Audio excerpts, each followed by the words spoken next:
there is some kind of an electrostatic force between two charges, any two charges. It can either be an attractive force or it can be a repulsive force.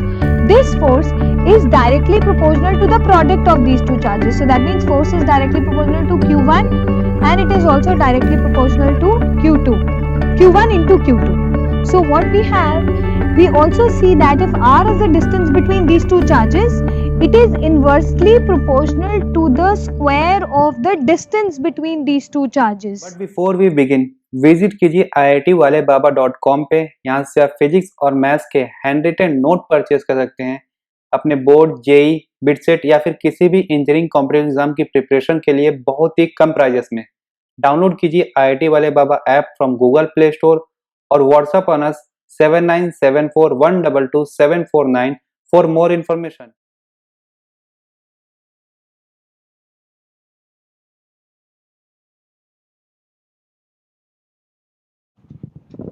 What we have is a photon of light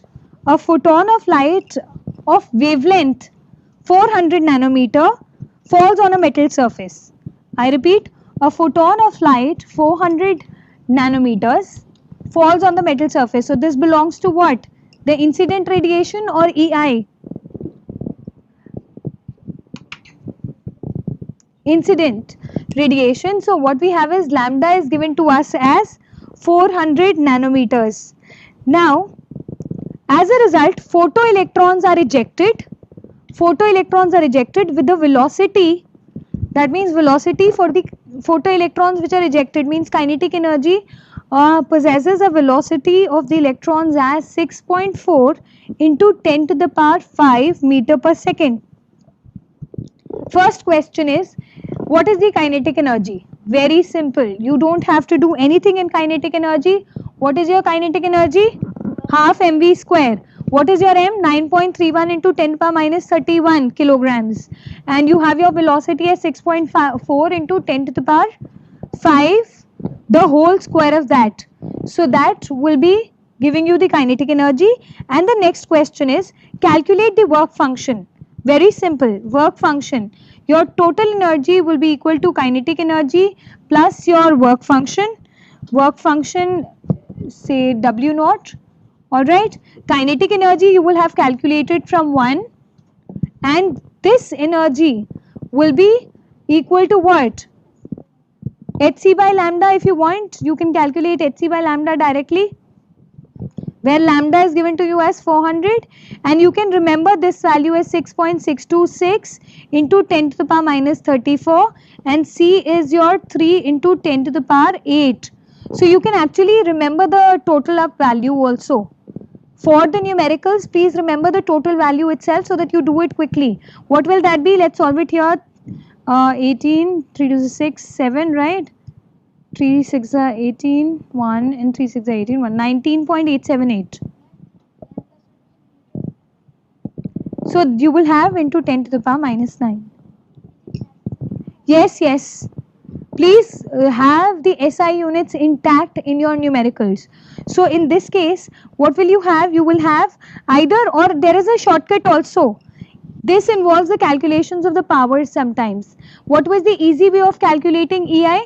I told you, you can easily calculate it in electron volts. 1240 divided by 400 in electron volts. So once you do that, that just has to be multiplied with 1.6 into 10 power minus 19 to convert it into joules. Got it? So this is, I mean, whichever way you find easy. So find out the total energy. You are given the kinetic energy in the previous question you found, and you can easily find out the work function. Clear?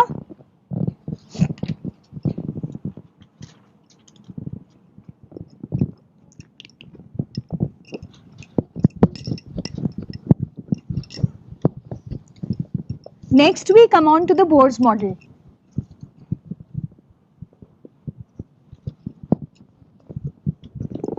First understand that the set of visible region lines, I mean we have basically the hydrogen lines, the spectra, hydrogen spectra could not be understood.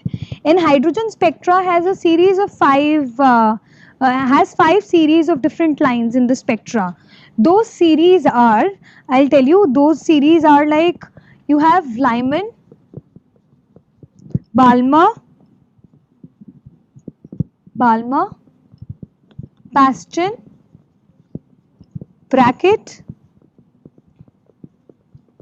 and Pfund. And you have Humphrey also. These were the 5 series of lines which were observed for the hydrogen spectra, hydrogen line spectra. And remember that out of these, the Lyman lies in the UV region, Balmer lies in the visible region, and the rest of them lies in IR. So now you can understand somewhat.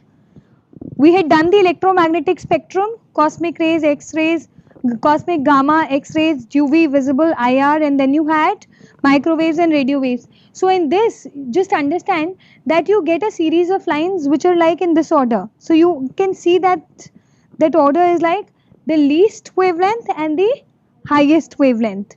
So you have UV, visible, IR, and Lyman series exist in the UV, Balmer in the visible range, and Bastian, Brackett, Pfund, and Humphrey all are like beyond the visible, so that is in IR. So we will be studying about these, but the only thing that you can do right now is that this, yes, these are the series of lines which are found, and they are found that the energy required for the transition in this case will correspond in those regions. You remember you had written the wavelength on top of the electromagnetic spectrum? You had written wavelength. Look into the electromagnetic spectrum that you all have written. I gave you the wavelength range. Okay. Now if the jumping of the electrons from lower level to higher level, from one level to another level, corresponds to a particular wavelength, say in between 3800 or 7600, then that will fall in the visible region only. So it was found that the energy required or the regions in which they are falling is this. Now the reasons had to be given or the spectra could not be explained. So I mean, let's talk about the next model that was given first and then take it up in details. The next was like, let's talk about the Bohr's postulates. Note down the Bohr's postulate that he actually defined stationary states of motion. He defined the stationary states of motion,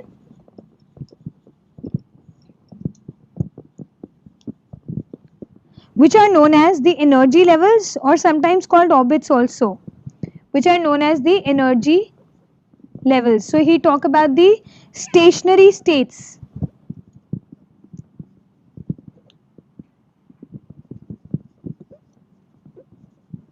States of motion. Alright. Then he did talk about the angular momentum being quantized, because you remember what was the drawback with the previous model of Rutherford? It could not account for the stability, but he stated that when the electron is revolving around the nucleus, the angular momentum with which it is moving is quantized. Quantized means for every level the angular momentum is different. So in this case what you have is, this stated that the angular momentum of an electron, the angular momentum is what? It is represented by mvr. What is the formula of the angular momentum? It's mass into velocity into the radius. So mvr, that is equal to an integral multiple. An integral multiple means it can either be 1, 2, 3, 4, 5 and so on. It is equal to an integral multiple of a factor that is h upon 2 pi. I hope you remember that. How do you get the angular momentum? The angular momentum is equal to the moment of inertia, that's equal to the moment of inertia into the angular velocity.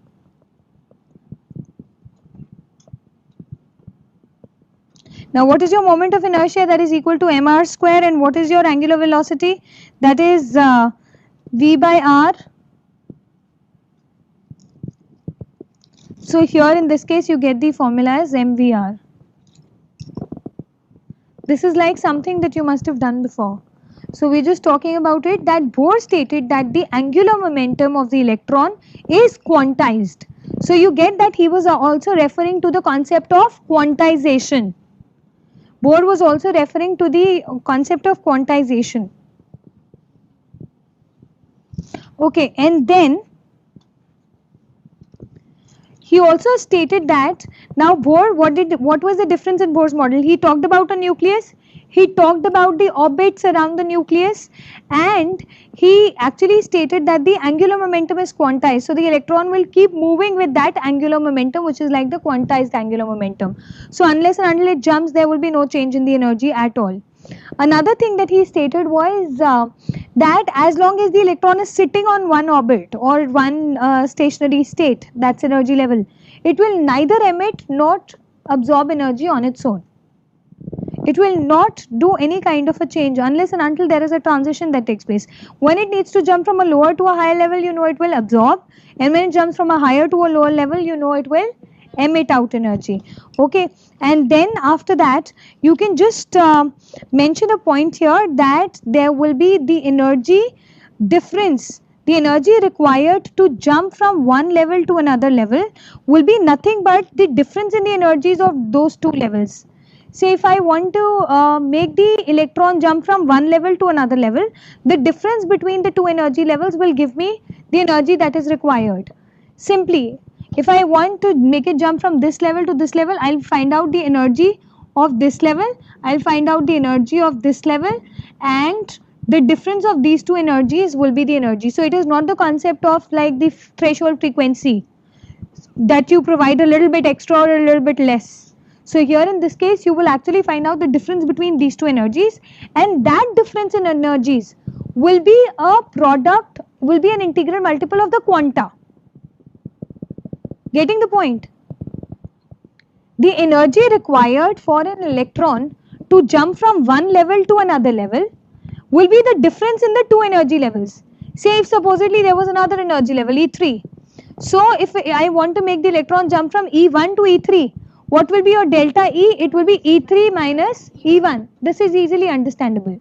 Now this energy may be some value, and that value will always be quantized.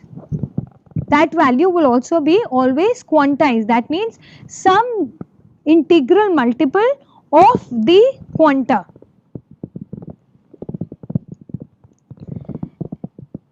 And you have mvr is equal to nh upon 2 pi.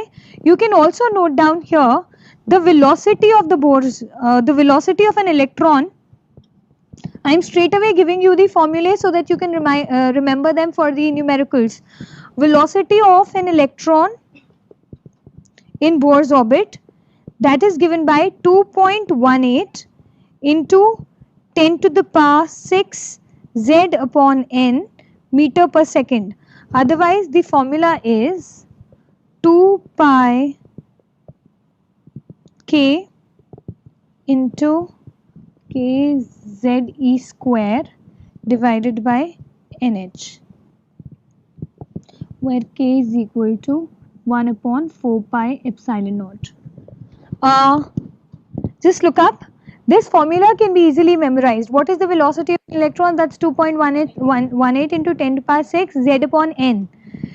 Meter per second are the units of velocity. Now what is the z? It is the charge.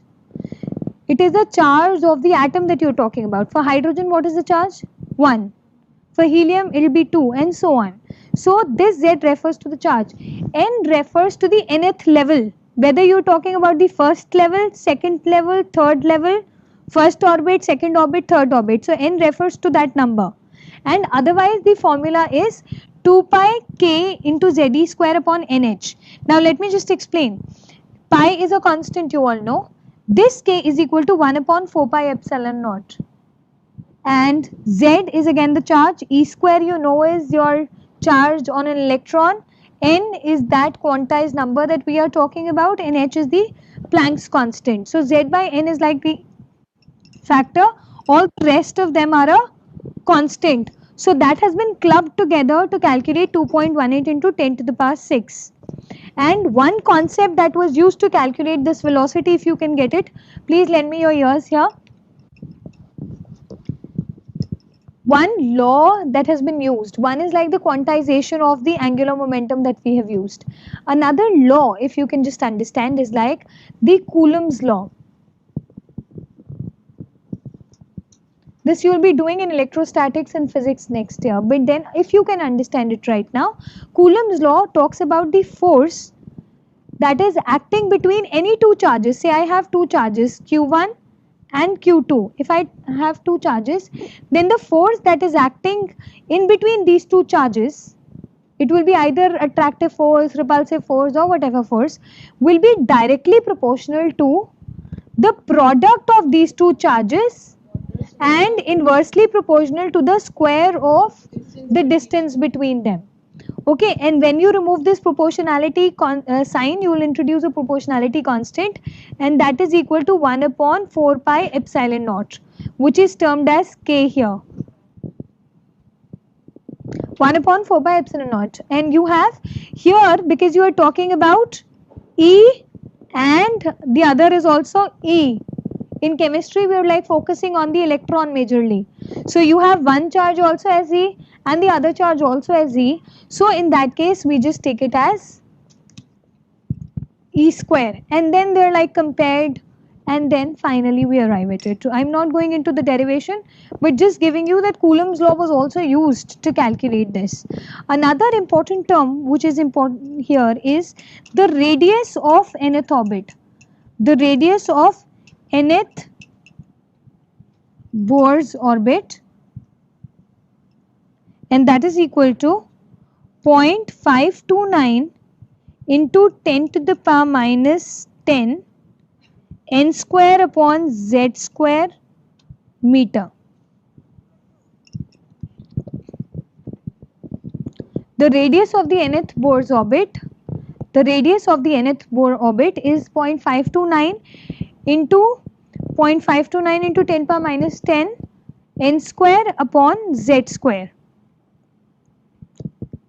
where now you know your n refers to the level, z refers to the charge, and this is like a combination of various constants. So don't worry about memorizing this formula, rather you can just remember this. Okay, and if I talk about in angstroms, then this will be simply 0.529 n square upon z square angstrom. If you talk about the units in terms of angstrom, that takes care of the angstrom meters, that will be equal to 0.529 n square upon z square, and if it is nanometers, then it will be 5.29 n square upon z square nanometers, and you can just bring about those changes. Another very important thing here that he found, I'm just putting it here, is the energy of the hydrogen atom, which he could actually find out correctly. The energy that he could find out correctly and was found again by Schrödinger. So this energy, you can just note down the expression, but there is no need to memorize it. To minus 2 pi square k square m e to the power, m e means mass of the electron, so I'm just writing it as m e to the power 4 z square upon n square h square. Now look at the expression of energy. You have 2 constant, pi constant, k constant, e constant, m constant. What is m? 9, mass of electron 9.3 into 10, 9.1 into 10 to the power minus 31. And then you have n again is variable, and you have h again a constant. So all these constant terms, this can be clubbed together, and you will have only z square by n square which will be left. So a combination of all the constant terms yield the result as minus 1312 z square upon n square in kilojoules per mole. I am giving you all the units here. It is also equal to minus 13.6 z square upon n square in electron volts per atom, and is also equal to minus 2.18 into 10 to the power minus 18 z square by n square joules per atom.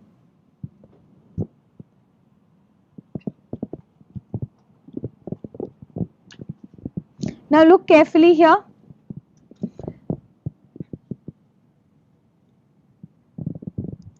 See, basically when we are talking about the concept of quantization, if the electron is revolving around the nucleus, there's a question as to how angular momentum explains the stability.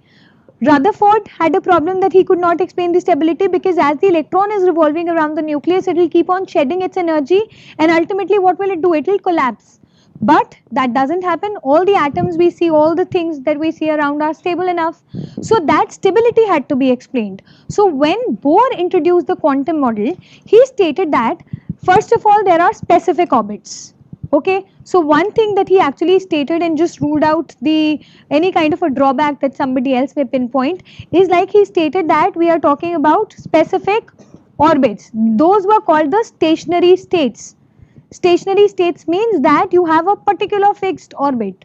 Okay, so then there he stated that the angular momentum, now the electron, if it has to revolve around the nucleus, the concept of electron revolving around the nucleus will come if we talk about the angular momentum that it possesses, and we are saying that this angular momentum will be quantized. So quantized means that when we are talking about this angular momentum, this will have a particular value for a particular level. Say now, if what was the angular momentum? mvr is equal to nh upon 2 pi. If I am talking about the first level, the angular momentum that the electron will always possess will be equal to h upon 2 pi. So it remains like that. So it will not ultimately come and collapse at the nucleus. The second point is, like, if you have the second shell, so 2h upon 2 pi, so it has a particular value. So that explains the stability in one sense. Then if you want me to repeat the Coulomb's law, which is generally used here, Coulomb's law is like, you have two charges, Q1 and Q2. There is some kind of an electrostatic force between two charges, any two charges. It can either be an attractive force or it can be a repulsive force. This force is directly proportional to the product of these two charges. So that means force is directly proportional to Q1 and it is also directly proportional to Q2. Q1 into Q2. So what we have, we also see that if r is the distance between these two charges, it is inversely proportional to the square of the distance between these two charges. Okay, and when we club both of them, we get that this force is directly proportional to Q1 Q2 by r square. And when we get this, we remove the proportionality sign and introduce a constant k. This is your Coulomb's law. Coulomb's law simply states that the force which is acting between two charges is directly proportional to the product of those two charges and inversely proportional to the square of the distance between them. So this you anyways will be doing in detail next year. So one quick recapitulation of the Bohr's model. Quickly, what do you have? It gave us the energy levels. One thing, these energy levels are the stationary states. It stated that the angular momentum mvr is a constant. What is your angular momentum? That was mvr, and that is equal to nh upon 2 pi. This n will always be an integral number, and this refers to the level of the energy level that you are talking about. It can be 1, 2, 3 and so on. Why not 0? If it is 0, then we are not talking about anything. So what we have is when now we are interested in the spectra straight away. So we are interested in what is the energy required for the electron to jump from one level to another level. If it falls in visible region, you get to know about the colors and all. If it falls otherwise, like for hydrogen we had seen Lyman, Balmer, Paston bracket. So we want to know what is the range in which that energy difference is. Now it's saying that if the electron is jumping from this level to this level has a particular energy and this level also has a particular energy. The difference between these two energy levels between which the transition has to happen will give us the energy required for that transition to happen, and that will be equal to NH nu, because we had already seen that what is the energy required according to the concept of quantum theory. What is the energy required for an electron to jump from one level to another level? It will always be a packet of energy or a multiple of the packet of energy. So how do you find out? The difference in energy may be any value, 1260 joules, any value, 1240 electron volts or whatever, any value. That it can be in minus, we'll talk about it. So now when we have the value that we have written for the energy, that value will be an integral multiple of that quantum. This was the only thing. And then we have the formulae and the expressions for the velocity. We can easily find out the velocity of the electron moving in an orbit. That is again dependent upon the n factor. So for each level the velocity will be a particular value. For each orbit, so now you're getting stability kaise aa rahi hai? If the electron is revolving with a particular velocity, for level 1, what will it be? This value into z upon n. So for level 1 it will be, and for a particular atom, say hydrogen atom, it will be 1 upon 1. So it will be this simply 2.18 into 10 power 6 meter per second, right? So then in that case, जब उसी velocity से move करता रहेगा, then there will be no concept of instability at all. It will keep on moving with that. Then we have the radius of the nth Bohr's orbit, and that is equal to 0.529 into 10 power minus 10 n square by z square in meters. And please remember these expressions, especially for the energy, which is very important. What is the expression for energy? That is minus 1312 z square by n square in kilojoules per mole. Remember that this is per mole. This was joule per atom. So in joule per atom, that means this is the energy for one atom. That what is that? Minus 2.18 into 10 to the power minus 18 z square by n square. So joule per atom, say if I want for it to be in per mole, I will multiply this with the Avogadro's number, because एक atom के लिए this is the energy. For 6.022 into 10 to the power 23 means it will be that multiplied by this for 1 mole. So that is calculated accordingly. So rather than doing such calculations, it is easy that you memorize these for numericals. Okay. After this, no, it can be from lower to higher or higher to lower. That will just decide how the energy is going to get transformed. The transitions can be either ways.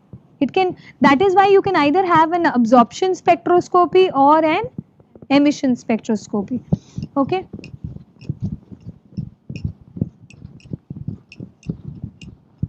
Now just go through the Bohr's model quickly. Remember that Bohr's model was applicable only to one electron systems. This is a very, very important point, that Bohr could actually account for only the hydrogen atom and similar systems. So similar systems were like He plus, Li2 plus.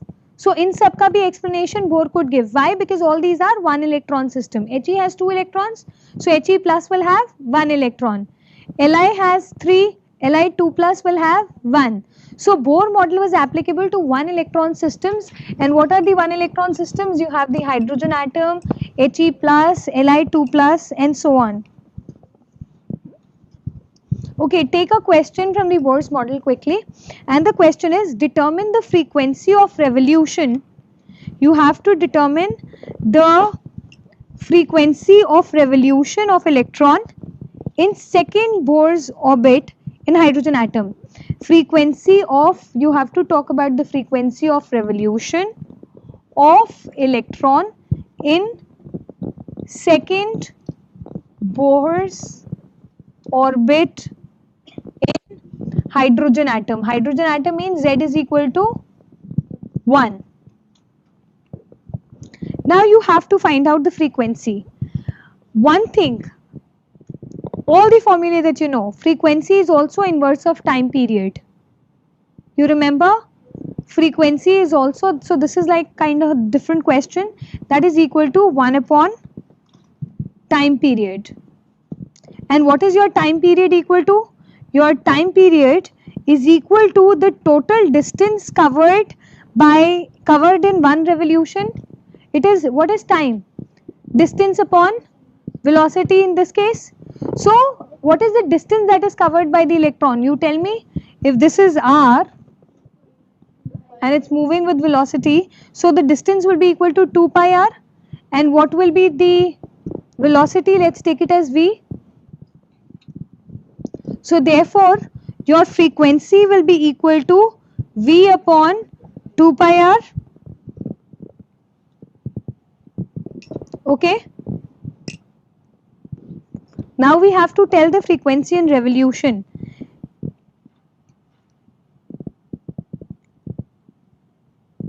So now here, remember that this is v. So how can we solve it now? How can we solve it? We know it's the second orbit. We had to find out the frequency. Please look at the question again. The question was to find out the frequency of revolution of an electron in second Bohr's orbit. So your n is equal to 2 and you have in hydrogen atom, so z is equal to 1, but you have to find out the frequency. Now the only information, what were the formulae that we had written? We had written for E, we had written for V, we had written for R, right? So we know that we can find out V and R if Z and N are known. And what have we done? We have found that frequency is inverse of time period, and we know time is distance, total distance covered in one revolution upon the speed or velocity. So in this case, the total distance covered will be 2 pi r in one revolution upon v. So therefore frequency will be inverse of time period, and that will be equal to v upon 2 pi r. So now we can find out v2 and we can find out r2. For the second orbit, you have the ready-made formulae handy with you, so you can just find it out and then you can just mention the frequency. From here we can also note it down that you know that r is directly proportional to n square by z. Is that right? R is directly proportional to n square by z, and your v is directly proportional to z by n. Is that right? R is directly proportional to n square by z and v is directly proportional to z by n, and we have found that therefore the frequency can be written as,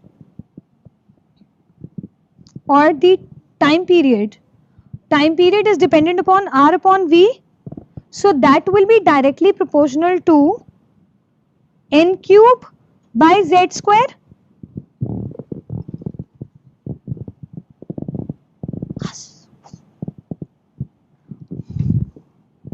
What we have here is, you have frequency is equal to, pay attention here rather than talking. We have frequency, this till here you've understood. We have a ready-made formula for velocity, we have a ready-made formula for the radius. So we can easily find it out, right? So here you have radius, which is directly proportional to n square by z in your formula. You have velocity, which is directly proportional to z by n. So from here we are just actually generalizing the concept for our numericals only, that t, the time period, therefore what was the time period? It was r upon v. It was directly proportional to r upon v. So when we substitute these values, we get that time period is directly proportional to n cube by z square, and therefore frequency will be directly proportional to z square by n cube. So this concept can also be utilized. Say if you have to find out the ratios of frequencies for a particular orbit, so this can always be utilized for that.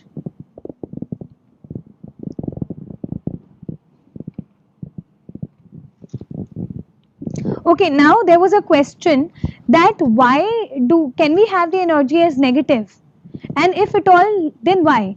What is the meaning of energy? Did you notice that when I gave you the value of energy, the expression for energy, what was that expression of energy? That was minus 13.6 into z square by n square. Okay, that value was given to you. In that you had a minus. What does that minus indicate? Let me tell you. It indicates that the energy is lower than the value of the energy of a free electron at rest.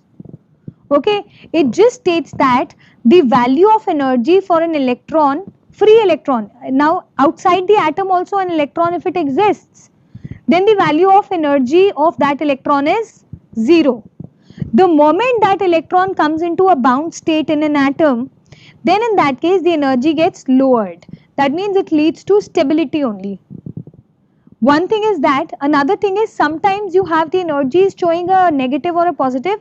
Negative refers to attractive, sometimes attraction or the attractive potential, and sometimes when you have a positive value it means a repulsive potential. But the negative, lower the energy of any system, in negative, higher is the stability. You can understand that. And we consider the energy of the free electron. Who had asked that question? I don't know. The energy of the electron, free electron, which is sitting outside the atom, is considered to be equal to 0. So whatever electron exists in an atom, it in any of the levels, it is found to possess an energy which is lower than that value of the free electron at rest. Clear about that?